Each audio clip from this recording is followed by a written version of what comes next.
Hi friends, good morning. எல்லாரும் எப்படி இருக்கீங்க? மார்னிங் தோசை ஊற்ற ஆரம்பிச்சிட்டேன். பாருங்க, நல்லா முருவலான தோசை ஊற்றியாச்சு. இன்னைக்கு அருமையாக தோசைக்கு தொட்டுக்கிறதுக்கு சூப்பர் குழம்பு. வாங்க சாப்பிட்லாம். சுட சுட தோசை, அருமையான மீன் குழம்பு, சங்கரா மீன் குழம்பு நேற்று வச்சது தான்.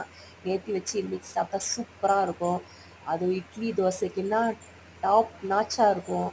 ரொம்ப பிடிக்கும். ஊற வச்சு சாப்பிட்டிங்கன்னா அவ்வளோ அருமையாக இருக்கும். இது நைட்டு டின்னரு. அம்மா திடீர்னு ஃபோன் பண்ணி கூப்பிட்டாங்க. போனால் களி செஞ்சு வச்சுருந்தாங்க. ஒரு உருண்டை எடுத்துன்னு வந்துட்டேன்.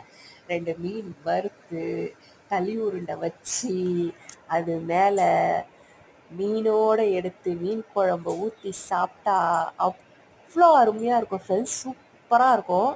அப்படி எடுத்து நல்லா ஊற வச்சு நல்லா பிசைஞ்சு சாப்பிட்டிங்கன்னா களிக்கும் மீன் குழம்புக்கும்